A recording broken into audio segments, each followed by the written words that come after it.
The armed forces of the United States are engaged in a struggle that will determine the direction of the global war on terror and our safety here at home. The new strategy I outlined tonight will change America's course in Iraq and help us succeed in the fight against terror. When I addressed you just over a year ago, nearly 12 million Iraqis had cast their ballots for a unified and democratic nation. The elections of 2005 were a stunning achievement. We thought that these elections would bring the Iraqis together, and that as we trained Iraqi security forces, we could accomplish our mission with fewer American troops. But in 2006, the opposite happened. The violence in Iraq, particularly in Baghdad, overwhelmed the political gains the Iraqis had made. Al-Qaeda terrorists and Sunni insurgents recognized the mortal danger that Iraq's elections posed for their cause, and they responded with outrageous acts of murder aimed at innocent Iraqis. They blew up one of the holiest shrines in Shia Islam, the Golden Mosque of Samarra, in a calculated effort to provoke Iraq's Shia population to retaliate. Their strategy worked. Radical Shia elements, some supported by Iran, formed death squads. And the result was a vicious cycle of sectarian violence that continues today. The situation in Iraq is unacceptable to the American people, and it is unacceptable to me. Our troops in Iraq have fought bravely. They have done everything we have asked them to do. Where mistakes have been made, the responsibility rests with me. It is clear that we need to change our strategy in Iraq. So my national security team, military commanders, and diplomats conducted a comprehensive review. We consulted members of Congress from both parties, our allies abroad, and distinguished outside experts. We benefited from the thoughtful recommendations of the Iraq Study Group, a bipartisan panel led by former Secretary of State James Baker and former Congressman Lee Hamilton. In our discussions, we all agreed that there is no magic formula for success in Iraq. And one message came through loud and clear. Failure in Iraq would be a disaster for the United States. The consequences of failure are clear. Radical Islamic extremists would grow in strength and gain new recruits. They would be in a better position to topple moderate governments, create chaos in the region, and use oil revenues to fund their ambitions. Iran would be emboldened in its pursuit of nuclear weapons. Our enemies would have a safe haven from which to plan and launch attacks on the American people. On September the 11th, 2001, we saw what a refuge for extremists on the other side of the world could bring to the streets of our own cities. For the safety of our people, America must succeed in Iraq. The most urgent priority for success in Iraq is security, especially in Baghdad. 80% of Iraq's sectarian violence occurs within 30 miles of the capital. This violence is splitting Baghdad into sectarian enclaves and shaking the confidence of all Iraqis. Only Iraqis can end the sectarian violence and secure their people. And their government has put forward an aggressive plan to do it. Our past efforts to secure Baghdad failed for two principal reasons. There were not enough Iraqi and American troops to secure neighborhoods that had been cleared of terrorists and insurgents, and there were too many restrictions on the troops we did have. Our military commanders reviewed the new Iraqi plan to ensure that it addressed these mistakes. They report that it does. They also report that this plan can work.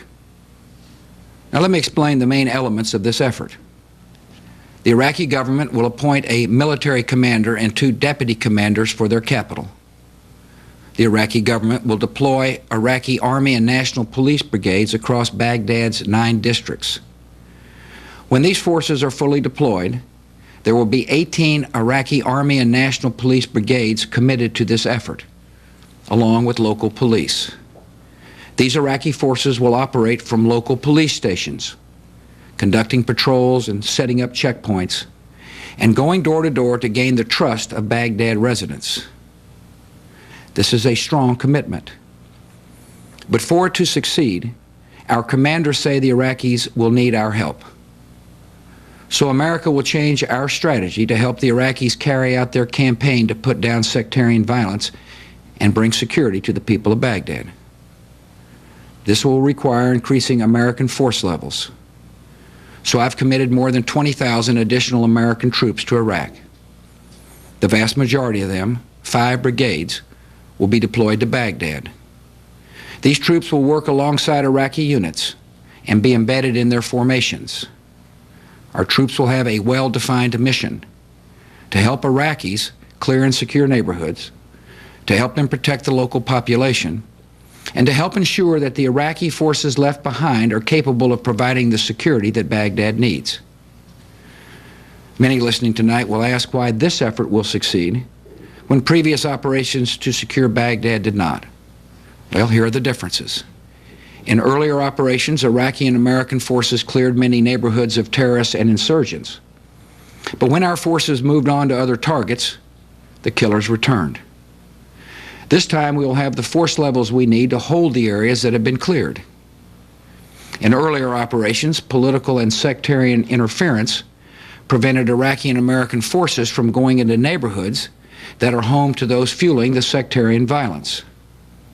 This time, Iraqi and American forces will have a green light to enter those neighborhoods. And Prime Minister Maliki has pledged that political or sectarian interference will not be tolerated. I have made it clear to the Prime Minister and Iraq's other leaders that America's commitment is not open-ended. If the Iraqi government does not follow through on its promises, it will lose the support of the American people, and it will lose the support of the Iraqi people. Now is the time to act. The Prime Minister understands this. Here's what he told his people just last week. The Baghdad security plan will not provide a safe haven for any outlaws, regardless of their sectarian or political affiliation. This new strategy will not yield an immediate end to suicide bombings, assassinations, or IED attacks. Our enemies in Iraq will make every effort to ensure that our television screens are filled with images of death and suffering. Yet over time, we can expect to see Iraqi troops chasing down murderers, fewer brazen acts of terror, and growing trust and cooperation from Baghdad's residents. When this happens, daily life will improve, Iraqis will gain confidence in their leaders, and the government will have the breathing space it needs to make progress in other critical areas. Most of Iraq's Sunni and Shia want to live together in peace, and reducing the violence in Baghdad will help make reconciliation possible.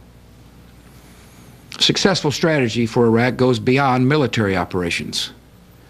Ordinary Iraqi citizens must see that military operations are accompanied by visible improvements in their neighborhoods and communities. So America will hold the Iraqi government to the benchmarks it has announced. To establish its authority, the Iraqi government plans to take responsibility for security in all of Iraq's provinces by November. To give every Iraqi citizen a stake in the country's economy, Iraq will pass legislation to share oil revenues among all Iraqis. To show that it is committed to delivering a better life, the Iraqi government will spend $10 billion of its own money on reconstruction and infrastructure projects that will create new jobs. To empower local leaders, Iraqis plan to hold provincial elections later this year. And to allow more Iraqis to re-enter their nation's political life, the government will reform de-Baathification laws and establish a fair process for considering amendments to Iraq's constitution. America will change our approach to help the Iraqi government as it works to meet these benchmarks. In keeping with the recommendations of the Iraq Study Group, we will increase the embedding of American advisors in Iraqi Army units and partner a coalition brigade with every Iraqi Army division. We will help the Iraqis build a larger and better equipped army, and we will accelerate the training of Iraqi forces, which remains the essential U.S. security mission in Iraq. We will give our commanders and civilians greater flexibility to spend funds for economic assistance. We will double the number of provincial reconstruction teams. These teams bring together military and civilian experts to help local Iraqi communities pursue reconciliation, strengthen the moderates, and speed the transition to Iraqi self-reliance. Secretary Rice will soon appoint a reconstruction coordinator in Baghdad to ensure better results for economic assistance being spent in Iraq. As we make these changes, we will continue to pursue al-Qaeda and foreign fighters. Al-Qaeda is still active in Iraq. Its home base is Anbar province. Al-Qaeda has helped make Anbar the most violent area of Iraq outside the capital. A captured al-Qaeda document describes the terrorist plan to infiltrate and seize control of the province. This would bring al-Qaeda closer to its goals of taking down Iraq's democracy, building a radical Islamic empire, and launching new attacks on the United States at home and abroad. Our military forces in Anbar are killing and capturing al-Qaeda leaders, and they are protecting the local population. Recently, local tribal leaders have begun to show their willingness to take on al-Qaeda. And as a result, our commanders believe we have an opportunity to deal a serious blow to the terrorists. So I have given orders to increase American forces in Anbar province by 4,000 troops. These troops will work with Iraqi and tribal forces to keep up the pressure on the terrorists. America's men and women in uniform took away al-Qaeda's safe haven in Afghanistan, and we will not allow them to reestablish it in Iraq.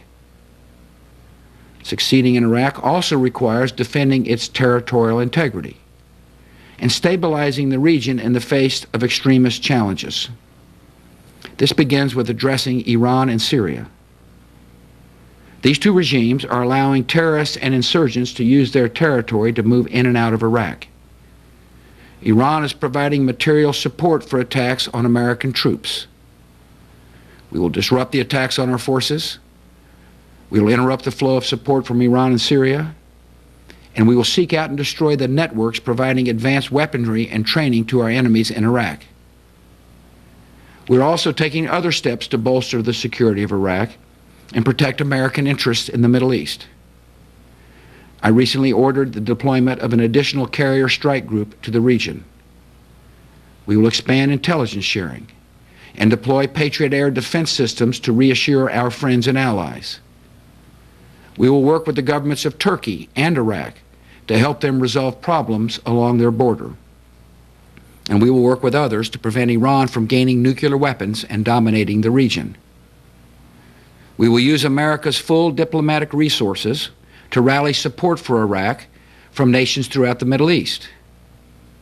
Countries like Saudi Arabia, Egypt, Jordan, and the Gulf states need to understand that an American defeat in Iraq would create a new sanctuary for extremists and a strategic threat to their survival. These nations have a stake in a successful Iraq that is at peace with its neighbors, and they must step up their support for Iraq's unity government. We endorse the Iraqi government's call to finalize an international compact that will bring new economic assistance in exchange for greater economic reform. And on Friday, Secretary Rice will leave for the region to build support for Iraq and continue the urgent diplomacy required to help bring peace to the Middle East. The challenge playing out across the broader Middle East is more than a military conflict. It is the decisive ideological struggle of our time. On one side are those who believe in freedom and moderation. On the other side are extremists who kill the innocent and have declared their intention to destroy our way of life. In the long run, the most realistic way to protect the American people is to provide a hopeful alternative to the hateful ideology of the enemy by advancing liberty across a troubled region. It is in the interest of the United States to stand with the brave men and women who are risking their lives to claim their freedom, and to help them as they work to raise up just and hopeful societies across the Middle East. From Afghanistan to Lebanon to the Palestinian territories, millions of ordinary people are sick of the violence and want a future of peace and opportunity for their children. And they are looking at Iraq. They want to know Will America withdraw and yield the future of that country to the extremists? Or will we stand with the Iraqis who have made the choice for freedom? The changes I've outlined tonight are aimed at ensuring the survival of a young democracy that is fighting for its life in a part of the world of enormous importance to American security. Let me be clear. The terrorists and insurgents in Iraq are without conscience, and they will make the year ahead bloody and violent. Even if our new strategy works exactly as planned, deadly acts of violence will continue, and we must expect more Iraqi and American casualties. The question is whether our new strategy will bring us closer to success. I believe that it will. Victory will not look like the ones our fathers and grandfathers achieved. There will be no surrender ceremony on the deck of a battleship. But victory in Iraq will bring something new in the Arab world: a functioning democracy that polices its territory, upholds the rule of law, respects fundamental human liberties, and answers to its people.